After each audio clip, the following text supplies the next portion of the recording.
या पूर्वीच्या क्लासला आपण समाजशास्त्राची वैशिष्ट्ये किंवा स्वरूप यावर चर्चा केलेली होती. आज आपल्याला नवीन मुद्दा अभ्यासायचा आहे, नवीन मुद्दा पाहायचा आहे. Subject matter of sociology means समाजशास्त्राचा अभ्यास विषय. यापूर्वी आपण पाहिलं समाजशास्त्र कशाला म्हणतात, समाजशास्त्राच्या व्याख्या, परिभाषा, अर्थ काय वगैरे आहे, या सगळ्या गोष्टी पाहिल्या आपण.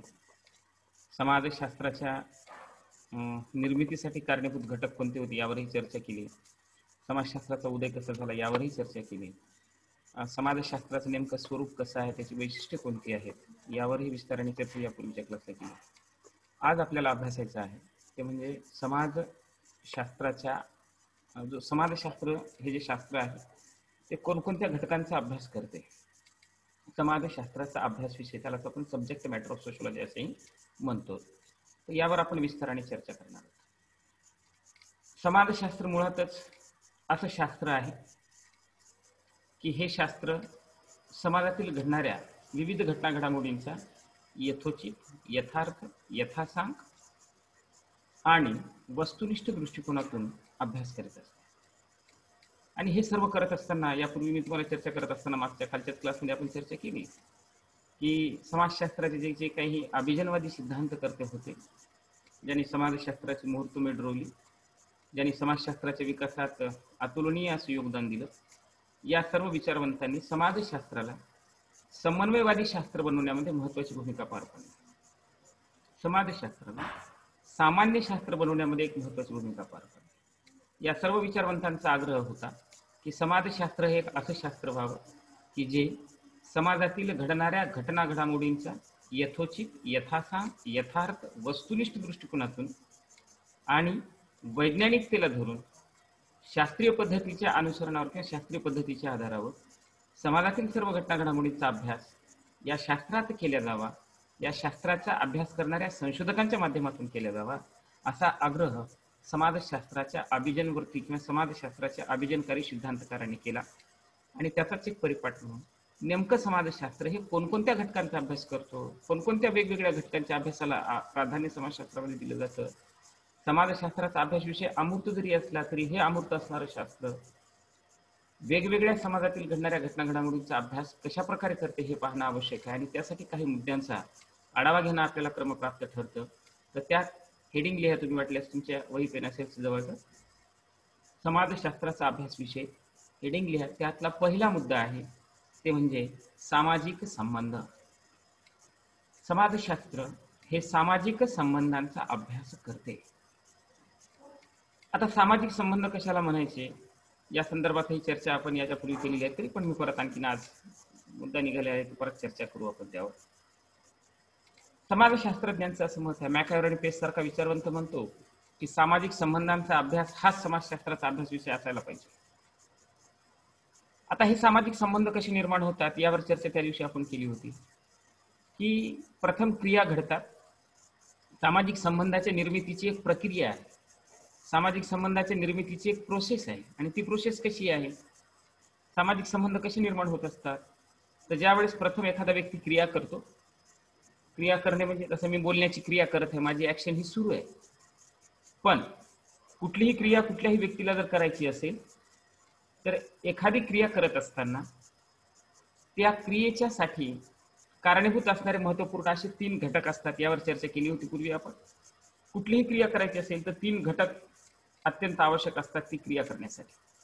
पहिला घटक असतो तो म्हणजे कर्ता, म्हणजे क्रिया करणारा एक व्यक्ती असावा लागतो. दुसरा घटक महत्वपूर्ण असतो क्रियेसाठी, ती म्हणजे परिस्थिती. आणि तिसरा महत्वाचा घटक असतो तो म्हणजे उद्देश. कर्ता, परिस्थिती आणि उद्देश ह्या 3 घटकांशिवाय व्यक्ती कुठलीच क्रिया ही आपल्या वैयक्तिक आणि सामाजिक जीवनामध्ये पार पाडू शकत नाही. म्हणजे कुठलीही क्रिया करायची असेल तर कर्ता, परिस्थिती आणि ती क्रिया करण्यामागचा उद्देश हा निर्धारित आणि निश्चित असणं अत्यंत आवश्यक असतं. आता कल्पना करा की मी बोलण्याची क्रिया करत आहे. माझा उद्देश काय आहे की शहाणे करून सोडावे सकळ. म्हणजे तुम्हाला तुमच्या ज्ञानाची जी काही लालसा आहे, जिज्ञासा जी आहे त्याची परिपूर्ती करण्यासाठी मी अध्यापन करत आहे. शिकवणे हा माझा उद्देश आहे. परिस्थिती, काल मी तुम्हाला सांगितलं की आज 11 वाजता क्लास होणार आहे. 11 वाजता तुम्ही पण हजर आहे, मी पण हजर आहे. आणि ही परिस्थिती आहे, ही सिच्युएशन आहे, आणि या परिस्थितीत मी तुम्हाला शिकवत आहे. म्हणजे मी करता आहे. 11ची वेळ दिलेली आहे, टाइम ठरवलेला आहे. शिकवणं हे माझं कर्तव्य आहे, म्हणून ते उद्देश पार पाडण्यासाठी, शिकवण्यासाठी मी इथे आलेला आहे. आणि ह्या परिस्थितीत मी तुम्हाला अध्यापन करत आहे. ही माझ्यातर्फे होणारी ही क्रिया ज्यावेळेस मी करत आहे, या क्रियेला ज्यावेळेस समोरचा व्यक्ती प्रतिसाद देतो, त्यावेळेस त्याला आपण प्रतिक्रिया असं म्हणतो. म्हणजे मी बोलत आहे आणि मी तुम्हाला विचारतोय की तुम्हाला आज समजलं की नाही, तर तुम्ही सर्वजण म्हणता हो सर. मी हो, तुमची हो म्हणण्याची जी काही क्रिया आहे ही प्रतिसाद आहे. मी बोललेल्या क्रियेला प्रतिसाद आहे. माझ्या क्रियेला ती मिळालेला काय आहे, प्रतिक्रिया आहे. आणि क्रिया आणि प्रतिक्रिया म्हणजे साध आणि प्रतिसाद. एक व्यक्ती क्रिया केल्यानंतर जो व्यक्ती क्रिया करत असतो ह्या 3 घटकांना आधारभूत करून करत असतो. ज्यावेळेस पहिला व्यक्ती हा दुसऱ्या व्यक्तीसाठी ही क्रिया करत असतो, त्यावेळेस दुसरा व्यक्ती ज्यावेळेस पहिल्या व्यक्तीला प्रतिसाद देतो त्याला आपण प्रतिक्रिया म्हणतो. आणि क्रिया आणि प्रतिक्रिया ज्यावेळेस हे होत असतात किंवा घडत असतात, त्यातूनच कशाचा जन्म होतो, आंतरक्रियेचा जन्म होतो. आणि या आंतरक्रिया म्हणजे मी तुम्हाला बोलत आहे, तुम्ही मला बोलत आहात, म्हणजे आपल्या आंतरक्रिया वारंवार जेव्हा होत असतात किंवा कुठल्याही आंतरक्रिया या 2 घटकांमध्ये म्हणजे 2 व्यक्तींमध्ये, व्यक्ती समूहामध्ये, समूहांमध्ये किंवा समूह व्यक्तीमध्ये किंवा समुदायामध्ये ज्यावेळेस ह्या आंतरक्रिया वारंवार घडायला लागतात, वारंवार व्हायला लागतात, त्यावेळेस त्या आंतरक्रियेचं रूपांतर संबंध दृढ होण्यात होतं किंवा संबंधाला स्थिरता येण्यामध्ये होतं. आणि ते संबंध स्थिर होऊ लागले, दृढ होऊ लागले की त्याच्यातून सामाजिक संबंध हे दृढ होतात. आणि हे सामाजिक संबंध, अशा सामाजिक संबंधांचा अभ्यास समाजशास्त्रामध्ये केला जातो, असं मॅकआयर आणि पेस सारख्या विचारवंतांचं म्हणणं आहे. म्हणजे काय, उदाहरणार्थ तुम्ही ज्यावेळेस आता फर्स्ट इयरचे आपले क्लास सुरू झाले नाहीत, पण ज्यावेळेस तुम्ही एखाद्या वेळेस जेव्हा कॉलेज सुरू होईल त्यावेळेस तुम्ही पहिल्यांदा कॉलेजमध्ये याल, प्रत्यक्ष अशा अनेक मित्रमैत्रिणी तुमच्या असतील किंवा क्लासमेट असतील की ज्यांची भेट तुम्हाला यापूर्वी कधीही झालेली नाही. आणि कॉलेजमध्ये आल्यानंतर तुम्ही एका बेंचवर बसलात आणि अनोळखी असणारी ती मैत्रीण किंवा मित्र तुमच्या साईडला बसला आणि तुमच्या आंतरक्रिया म्हणजे क्रिया आणि प्रतिक्रिया तुमच्यामध्ये झाल्या. या क्रिया आणि प्रतिक्रियेचं रूपांतर वारंवार आंतरक्रियेमध्ये झालं किंवा तुमच्या आंतरक्रिया ह्या वारंवार घडू लागल्या की आपोआपच तुमचे संबंध जुळतात किंवा तुमच्यामधील असणारं जे काही संबंधाचं नातं आहे ते दृढ व्हायला लागतं. आंतरक्रिया वारंवार व्हायला लागतात आणि याच्यातून तुमचे संबंध दृढ झाले की ते संबंध सामाजिक संबंधाचं स्वरूप धारण करत असतात. आणि हीच बाब समाजातील असणाऱ्या घटकांसाठी किंवा समाजातील असणाऱ्या व्यक्तीसाठी, व्यक्ती समूहांसाठी, व्यक्तींसाठी, समूहांसाठी आणि व्यक्ती आणि समुदायासाठी सुद्धा लागू होत असतात. म्हणून असे जे काही व्यक्तींचे असणारे संबंध असतील, व्यक्ती आणि समूहाचे असणारे संबंध असतील, समूह आणि समूहाचे असणारे जे काही संबंध असतील किंवा समूह आणि समुदायाचे असणारे संबंध असतील किंवा व्यक्ती आणि समुदायाचे असणारे संबंध असतील, अशा सर्व सामाजिक संबंधांचा अभ्यास समाजशास्त्रामध्ये केला जातो. कारण का, तर समाज हे काय आहे हे सांगत असताना मॅकआयर आणि पेस सारखा विचारवंत म्हणतो की सामाजिक संबंधांचे जाळे म्हणजेच समाज होय. सामाजिक संबंधांचे जाळे म्हणजेच समाज होय. कारण का, तर समाजाची व्याख्याच करत असताना मॅकआयर आणि पेस सारखा विचारवंत म्हणतो की सामाजिक जे संबंध आहेत हे जाळ्यासारखे आहेत. ज्याप्रमाणे आपला कपडा असतो आणि कपड्यामध्ये वेगवेगळ्या प्रकारचे धागे जसे गुंतलेले असतात किंवा विणलेले असतात, त्याप्रमाणे व्यक्तींच्या सामाजिक संबंधांचं जसं उदाहरण तुम्हाला जर सांगायचं झालं की सामाजिक संबंधांचे जाळे म्हणजे समाज कसा हो हे जर सांगायचं झालं तर एक छोटंसं उदाहरण सांगतो. माझे आणि तुमचे संबंध आहेत, पण तुमच्या आई वडिलांशी माझे संबंध नाहीये आणि माझ्या आई वडिलांशी तुमचे संबंध नाहीये. पण अप्रत्यक्षरित्या माझ्या आई वडिलांशी संबंध आहे, तुमच्या आई वडिलांशी संबंध आहे. याचा अर्थ तुमच्या आई वडिलांशी अप्रत्यक्षरित्या माझा संबंध आहे, माझ्या आई वडिलांशी तुमचा अप्रत्यक्षरित्या तुमचा संबंध आहे. याचा अर्थ असा झाला की एका व्यक्तीचा दुसऱ्या व्यक्तीशी संबंध असतो, दुसऱ्याचा तिसऱ्याशी असतो, पण पहिल्याचा तिसऱ्याशी नसतो. पण पहिल्याचा दुसऱ्याशी असल्या कारणाने दुसऱ्याशी तिसऱ्याशी आपोआपच संबंध निर्माण होत असतो किंवा अप्रत्यक्षरित्या तो संबंध असतो. म्हणून सामाजिक संबंधाच्या बाबतीमध्ये मॅकआयर आणि पेस सारखा विचारवंत म्हणतो की सामाजिक संबंधांचे जाळे म्हणजे समाज. आणि अशा असणाऱ्या सामाजिक संबंधांचा अभ्यास समाजशास्त्रामध्ये केला जातो. कारण का, तो व्यक्तीला समजून घ्यायचे असेल, समाजाला समजून घ्यायचं असेल, समाजाचा यथोचित अभ्यास करायचा असेल तर सामाजिक संबंधांचा अभ्यास केल्याशिवाय समाजाचा आपल्याला योग्य अभ्यास करता येणार नाही, योग्य पद्धतीने अभ्यास करता येणार नाही. त्या सामाजिक संबंध हेच समाजाला दृढ करत असतात, समाज व्यवस्था टिकवून ठेवत असतात, समाज व्यवस्थेमध्ये बिघाड निर्माण करत असतात, समाजामध्ये संघटनात्मक आणि विघटनात्मक ज्या काही क्रिया घडून येत असतात किंवा प्रक्रिया निरंतर सुरू असतात, या सर्व प्रक्रियांच्या मागे सामाजिक संबंध हेच महत्वपूर्ण असतात. अशा प्रकारचं मत मॅकॅरॉन पेस सारखे विचारवंत मांडतात. म्हणजे सामाजिक संबंध हे समाजाच्या एकूणच अभ्यासासाठी अत्यंत आवश्यक असा घटक आहे. सामाजिक संबंधांचा अभ्यास केला म्हणजे समाजाचा अभ्यास पुरेसा होतो, अशा प्रकारचं मत सुद्धा मॅकॅरॉन पेस सारख्या विचारवंतांनी मांडलं. म्हणून सामाजिक संबंधांचा अभ्यास हा समाजशास्त्राचा अध्ययन विषय आहे आणि हा अध्ययन विषय किंवा अशा सामाजिक संबंधांचा अभ्यास समाजशास्त्रामध्ये वस्तुनिष्ठ पद्धतीने, त्यानंतर शास्त्रीय पद्धतीच्या आधारावर, यथार्थतेच्या आधारावर करण्याचा प्रयत्न समाजशास्त्रज्ञ करतात. म्हणून समाजशास्त्राचा पहिला अभ्यासाचा विषय आहे तो म्हणजे सामाजिक संबंध. समजले इथपर्यंत? दुसरा मुद्दा आहे समाजशास्त्र हे सामाजिक समूहाचा अभ्यास करते. महत्वाचा मुद्दा. पहिला मुद्दा आपण अभ्यासला, समाजशास्त्र सामाजिक संबंधांचा अभ्यास करते. आता दुसरा मुद्दा आपल्याला अभ्यासायचा आहे, समाजशास्त्र हे सामाजिक समूहाचा अभ्यास करते.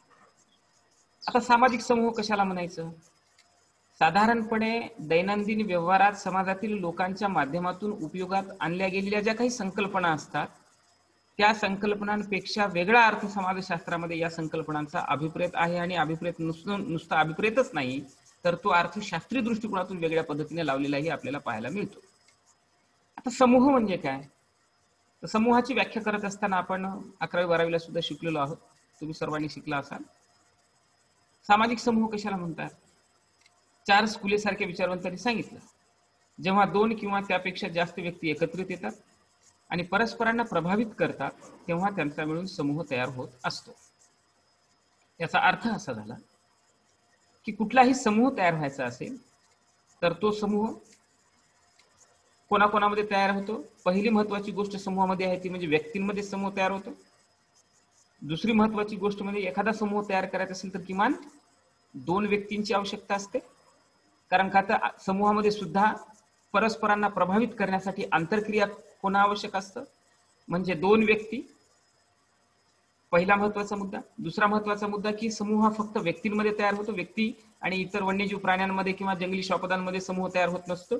कारण का तर आंतरक्रिया ह्या केवळ मानवच करत असतो किंवा आंतरक्रियेसाठी व्यक्ती हाच महत्वपूर्ण असा घटक असतो. व्यक्तीच बोलू शकतो, व्यक्त होऊ शकतो, आपली मतं मांडू शकतो. म्हणून 2 व्यक्ती आवश्यक आहेत समूहाच्या निर्मितीसाठी. आणि नुसत्या त्या एकत्रित येऊन जमत नाहीये, तर त्यांनी परस्परांना प्रभावित करणं आवश्यक आहे. म्हणजे आंतरक्रिया तो 2 व्यक्तींमध्ये होणं आवश्यक आहे. म्हणजे याचा अर्थ एक व्यक्ती समूहाची निर्मिती करू शकत नाही.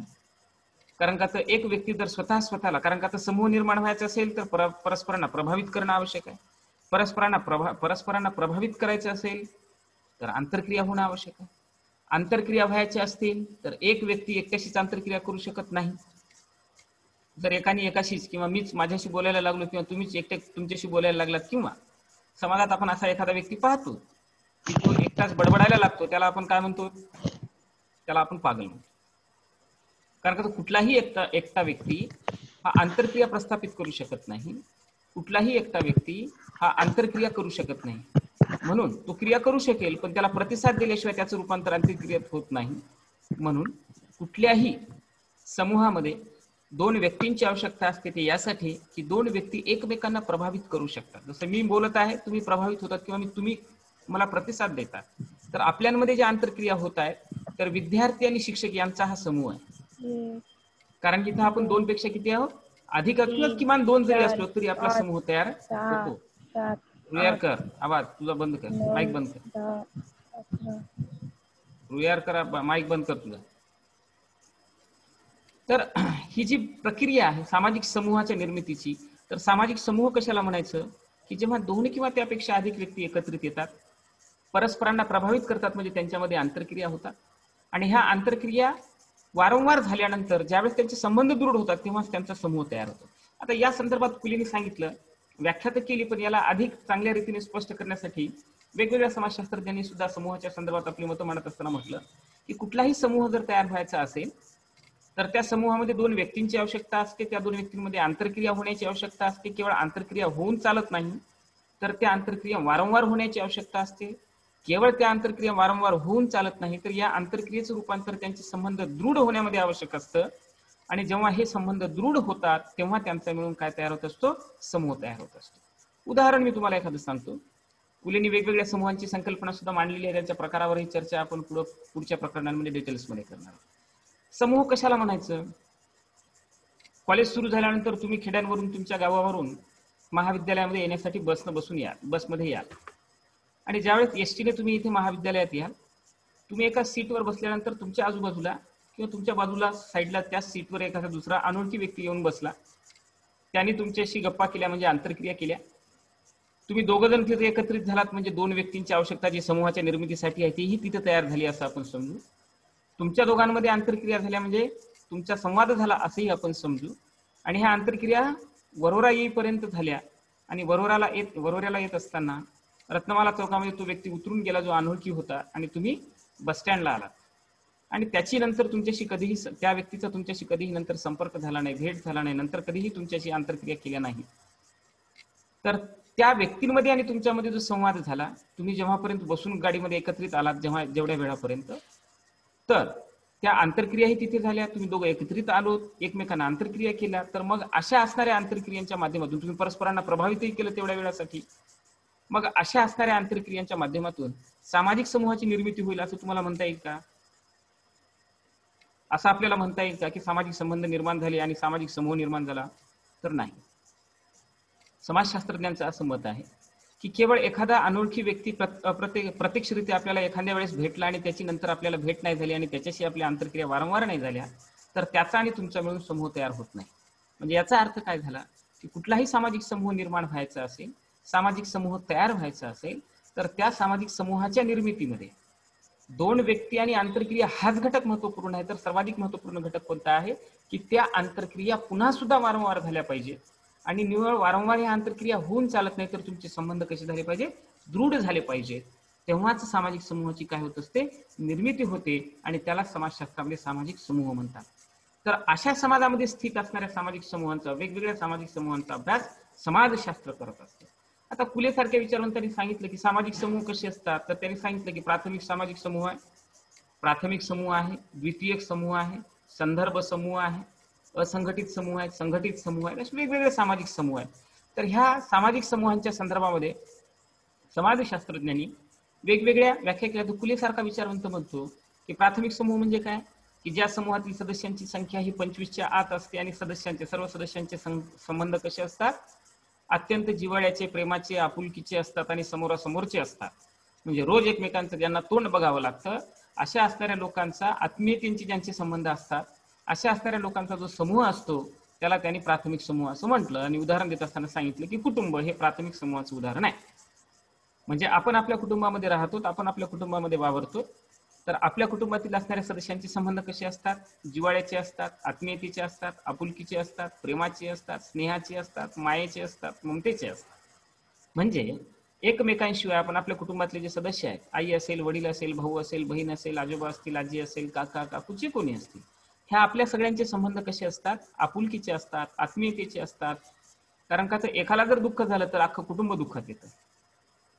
एखाद्या कुटुंबातील असणाऱ्या व्यक्तीला जर आनंद झाला तर अख्खं कुटुंब आनंद साजरा करत असतं.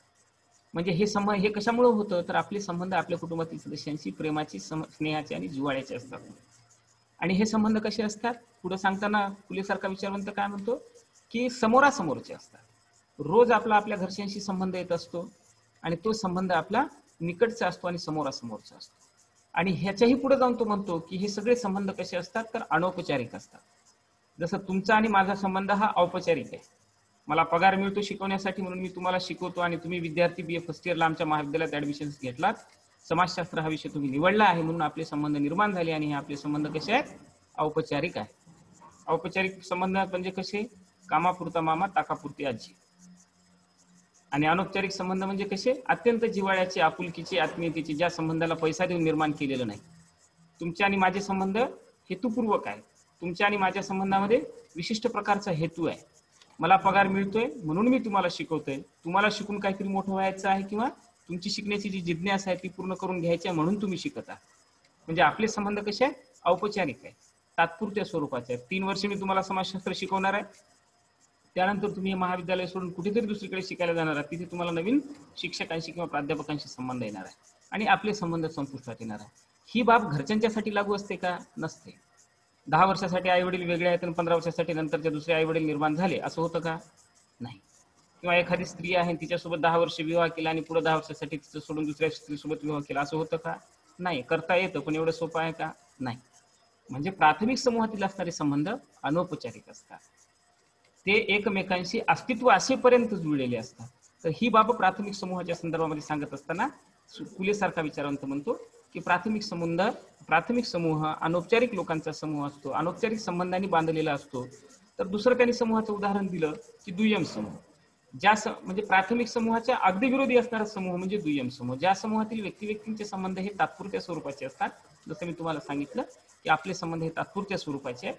म्हणजेच आपल्या भाषेमध्ये आणि ग्रामीण भागातील भाषेमध्ये सांगायचं म्हणजे कामापुरता मामा आणि ताकापुरती आजी असे असणारे जे संबंध असतात, किंवा ज्या समूहातील व्यक्तिव्यक्तींचे संबंध तात्पुरत्या स्वरूपाचे असतात, औपचारिक असतात आणि विशिष्ट कालखंडानंतर ते संबंध संपुष्टात येऊ शकतात, आणि ज्या समूहातील सदस्यांची संख्येसाठी ही मर्यादा नसते, अमर्याद स्वरूपाची असतात, अशा असणाऱ्या लोकांच्या संबंधाला किंवा समूहाला औपचारिक समूह किंवा दुय्यम समूह असं म्हणतात, किंवा द्वितीयक समूह असं म्हणतात, असं फुले सांगतात. म्हणजे प्राथमिक समूहाच्या अगदी विरोधी असणारा समूह म्हणजे दुय्यम समूह आहे, ज्या समूहातील सदस्यांची संख्या अमर्याद आहे. जसं प्राथमिक समूहामध्ये सांगितलं की 25 लोकांपर्यंत असणाऱ्या लोकांचा समूह म्हणजे प्राथमिक समूह. पण द्वितीय समूह कसा आहे की ज्या समूहातील सदस्यांची संख्या ही अमर्यादित आहे, तो कितीही लोकांचा असू शकतो, विशाल समूह असू शकतो. 5,000 लोकांचाही द्वितीय समूह असू शकतो, 10,000 लोकांचाही द्वितीय समूह असू शकतो. जसं उदाहरणार्थ फॉर एक्झाम्पल सांगायचं झालं तर द्वितीय समूह कशाला म्हणायचं की ज्या समूहातील सदस्यांची संख्या ही अमर्याद असते, त्यांचे संबंध औपचारिक असतात, म्हणजे रोजच ते एकमेकांना बोलतील असं नाही, किंवा असंही होऊ शकतं की अनेकदा त्यांनी समूहात असेपर्यंत एकमेकांना प्रत्यक्ष कधी भेटलेलं नाही किंवा बोललेलं नाही. उदाहरणार्थ सांगतो मी, उदाहरण सुद्धा एक तुम्हाला. असे असणारे जी लोक असतात, जेव्हा कामापुरतं ते एकत्रित आलेले असतात आणि काम झाल्यानंतर एकमेकांच्या घरी ते जात असतात, किंवा त्यांचे वेगवेगळे संबंध किंवा वेगवेगळ्या समूहांमध्ये ते विखुरलेले असतात.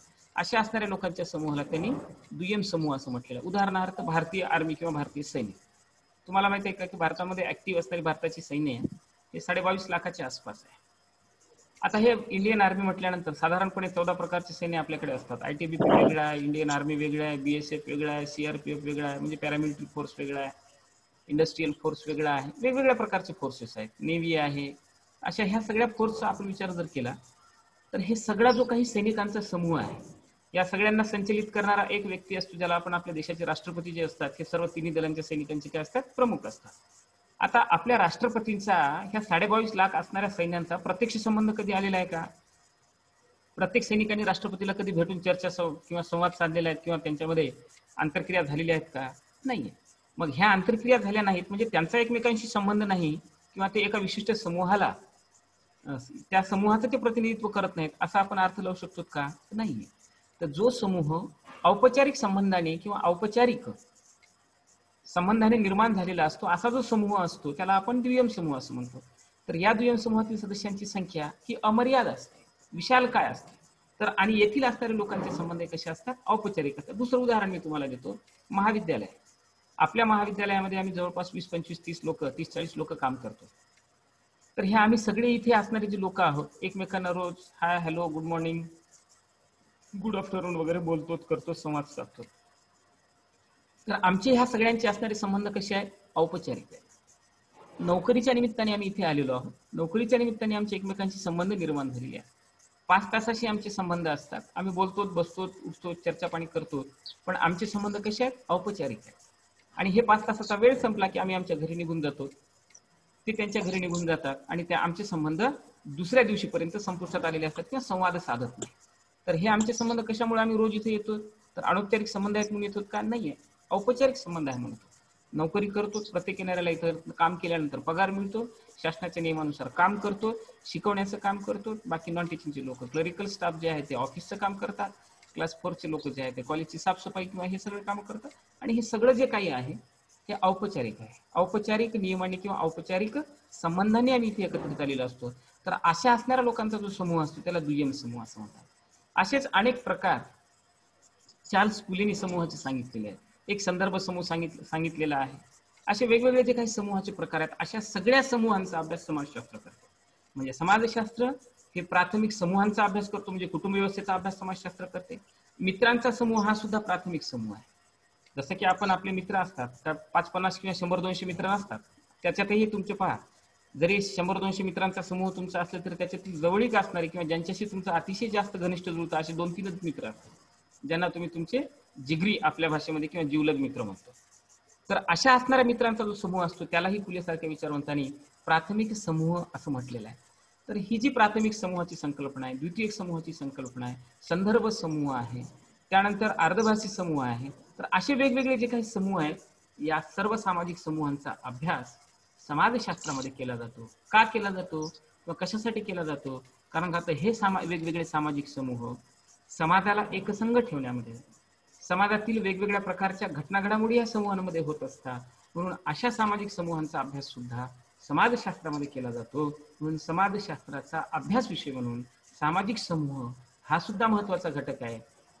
आणि सामाजिक समूहांचा अभ्यास सुद्धा समाजशास्त्रज्ञ वस्तुनिष्ठ दृष्टिकोनातून, वैज्ञानिक पद्धतीच्या आधारावर, यथार्थतेच्या माध्यमातून आणि विशिष्ट करून तार्किकतेच्या माध्यमातून, अनुभवजन्यतेच्या माध्यमातून सामाजिक समूहांचा अभ्यास करण्याचा प्रयत्न समाजशास्त्रामध्ये केला जातो. म्हणून हा सुद्धा समाजशास्त्राचा दुसरा महत्वाचा अभ्यास विषय आहे असं आपल्याला सांगता येतं. हे 2 मुद्दे झालेले आहेत. इतर उर्वरित जे मुद्दे आहेत ते आपण उद्याला पाहू. 1 मिनिटाचा केवळ वेळ राहिलेला आहे आणि या वेळात फक्त आपल्याला चर्चा करायची. 2 मुद्दे जे मी शिकवलेले आहेत त्याच्यात काही अडचणी असतील तर माईक ऑन करा आणि 1 मिनिटात मी तुम्हाला काही तुमची उत्तरं देईल.